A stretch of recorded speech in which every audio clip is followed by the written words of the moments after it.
Hi friends, welcome back to 5 Minute Modern. My name is Cindy, and today we're talking about the AI art collective known as Botto. I recently made a video about why I don't believe that art created using large language artificial intelligence models has any value.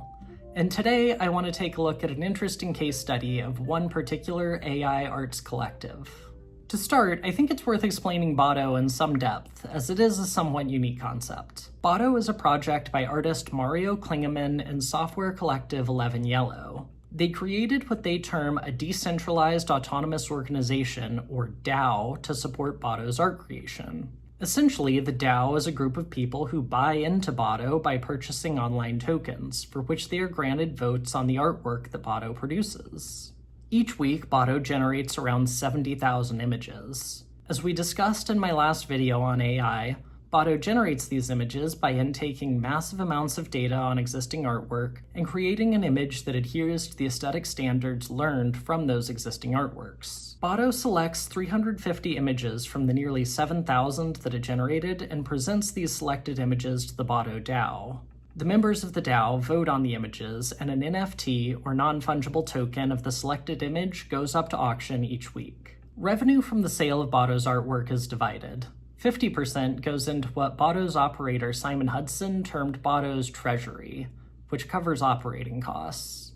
The other 50% goes to members of the Botto DAO. Hudson defended Botto's process as a means of dismantling the myth of the lone genius artists and celebrating the collective meaning-making that goes into art creation. But frankly, I'm not sure if I buy that argument. The members of the DAO do vote on Botto's artwork, so in that sense, I guess it is a collective endeavor.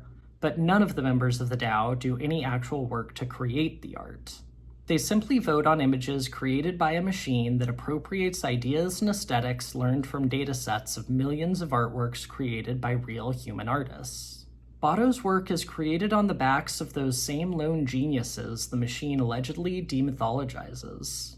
In reaping the profits and voting on artwork that they had no hand in creating, members of the Botto DAO don't make themselves artists. They are, at best, shareholders, seizing the surplus value generated by artists, which has then been stolen and laundered by an AI algorithm.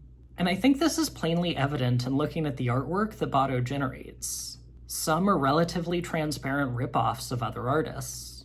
Mirrored Stains of Separation is perhaps a rip-off of Jenny Saville. Corroded Abbey, Sailor's Offering appropriates imagery from H.R. Giger. Faces in Possession is a seriously degraded riff on Basquiat. And I think that wide variation in styles is illustrative of what I'm talking about. It's normal for an artist to experiment and develop their style over time. Consider Picasso's wide development from the Blue Period to the Rose, to Cubism, to Surrealism, to Guernica, and finally to the Mediterranean period. In Picasso, we see a clear progression from one style to the next.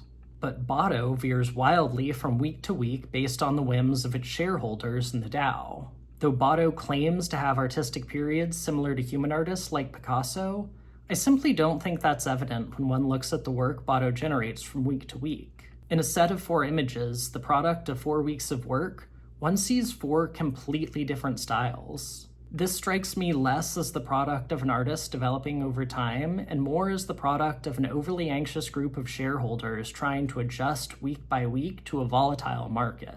Volatile though this market may be, there is a lot of money in it. Those 3 pieces I mentioned earlier sold for $9.6 thousand, $36.5 thousand, and $11.9 thousand respectively. As of 2026, Botto has made more than $6 million off of its work. I think there's a lot of room to criticize the astronomical prices of the contemporary art market more broadly, but to me, this is the most offensive case. Granted, this $6 million is the result of several years' worth of sales, and it's dwarfed by the tens to hundreds of millions offered for original works by actual painters. But still, I find the valuation of even hundreds of images of AI slop at $6 million to be nothing short of obscene. Never mind that the money could go to a better cause. If you really want to have an AI artwork, just open up ChatGPT and make it yourself for free. There's no reason to pay a robot shareholders thousands for it. And if you want to buy actual art, then I encourage you to support the work of living human artists who need that support and who, in return, can offer you artworks that are the result of hard work, passion, and actual humanity. In response to CNN reporters, Botto's chat feature claimed that human artists should worry less about whether AI will take their place and more about what their humanity makes possible that AI is unable to access. And as much as I disagreed with everything else about Botto, I actually think that's good advice. But as I've said before, I also think it's incumbent on all of us to support those real human artists who make that work of which AI is simply not capable. Thanks so much for watching this one. As always, I hope you enjoyed the video and I hope you learned something new. Please remember to like and subscribe, and I'll see you in the next one. Bye.